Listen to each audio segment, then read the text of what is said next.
Hello friends, welcome back to our channel शेर की तबीयत बुल और पियर।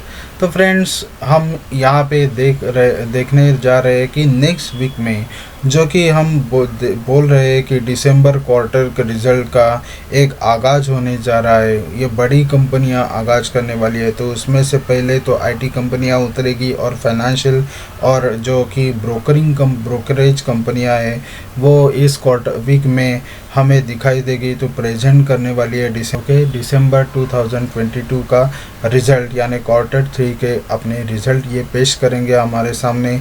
तो हमको किस डेट पे कौन से रिज़ल्ट को फोकस करने का है, यही हमारा यहाँ इस वीडियो में उद्देश्य रहेगा। और तो फ्रेंड्स, हम आगे बढ़ते हैं। तो 9 जनवरी 2023 यानी सोमवार को यानी मंडे को हम रिज़ल्ट देखेंगे। मेन कंपनी जैसे और बिग आईटी कंपनी जो टीसीएस है उसका रिज़ल्ट आने वाला है, तो टीसीएस पे फोकस करेंगे। और टीसीएस जो ये आईटी कंपनियां हैं, पूरे आईटी कंपनियां, वो लोएस्ट पे भी चल रही है, तो निगेटिव इम्पैक्ट कम आएगा। रिज़ल्ट भी निगेटिव आ गए और ये परफॉर्मेंस भी प्रोजेक्शन जो मैनेजमेंट बताते वो भी कम आ गए, तो वो गिरेंगे कम।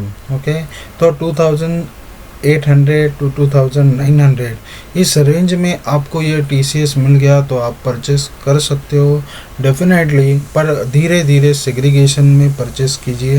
यानी 1 शेयर 2 शेयर जैसे कि 5-5 शेयर भी आप परचेस कर सकते हो जैसे नीचे जाए। यानी एग्जांपल बोले तो आपने 3000 पे एक शेयर परचेस किया, तो आप 100 पॉइंट यानी 2900 पे दूसरा शेयर परचेस कीजिए। 100 पॉइंट जैसे नीचे जाएगा वैसे परचेस करना चालू कीजिए। तो धीरे धीरे एक्यूमुलेट करना चालू कीजिए ये शेयर। और 9 जनवरी में 2023 में और 4 कंपनियों का रिजल्ट आने वाला है, जैसे कि गैस्कोल अलॉय लिमिटेड, श्रेनिक लिमिटेड। ये छोटी कंपनियां हैं, जैसे कि Tijaria पॉलीपाइप्स limited, JBF industries limited. ये छोटी कंपनियां हैं, आप उन पे आपके पास हो गए तो आप उन पे फोकस कर सकते हो। दूसरी बात है कि आईटी कंपनियां जो है, कि आईटी कंपनियों पे हमको क्या देखना चाहिए। हमको फाइनेंशियल्स तो हम पढ़ते ही है कि जैसे और इनके पास लोन नहीं है तो कितना कैश जनरेट हो गया वो देखना पड़ेगा हमको, कि इस क्वार्टर में कितना कैश जनरेट हो गया है। दूसरा कि प्रॉफिट कितना है। और तीसरा मेन जो फोकस हमारा रहना चाहिए कि क्लाइंट कितने एक्वायर किए, कितने रिटेन हो गए कॉन्ट्रैक्ट, और कितने अमाउंट पे रिटेन हो गए, ये देखना पड़ेगा। तो और उनका नेक्स्ट क्वार्टर का प्रोजेक्शन मैनेजमेंट का क्या है, ये हमको इस रिज़ल्ट में फोकस ये 3 है।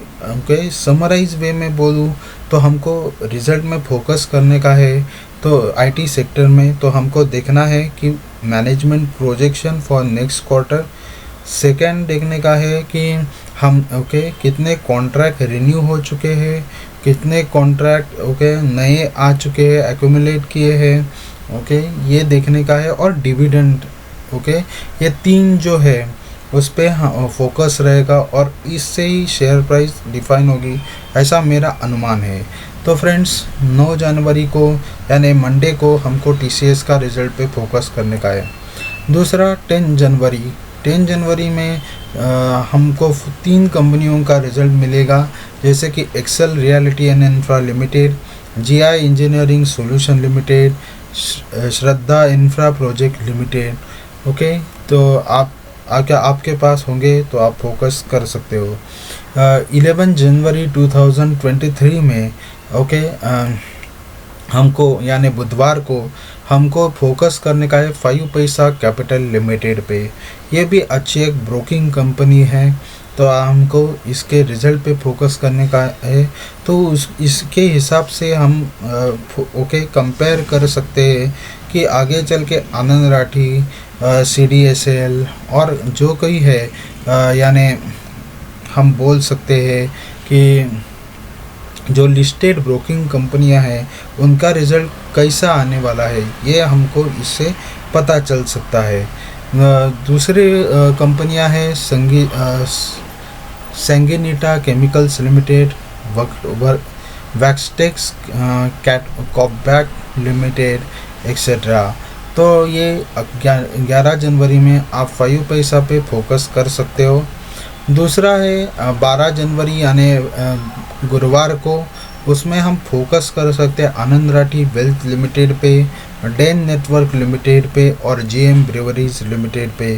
ओके, तो ये 3 इम्पोर्टेंट है। और उसके और अदर कंपनियां भी है, जैसे कि Plastic Blends India Limited, DRC System India Limited, Godha Carbon and Insulation Limited. इस पे भी आपके पास होंगे तो आप फोकस कर सकते हो रिजल्ट पे। तो अभी हमको क्या देखना पड़ेगा, क्योंकि अभी 2 ब्रोकिंग कंपनियों का भी रिजल्ट आने वाला है, तो उनके फाइनेंशियल में हमको क्या देखना पड़ेगा। तो न्यू कस्टमर कितने एक्वायर किए, तो ये क्योंकि हमारे जो ब्रोकर उसका प्रॉफिट कितना है, कितना प्रॉफिट बढ़ा हुआ है, ये भी देखना पड़ेगा।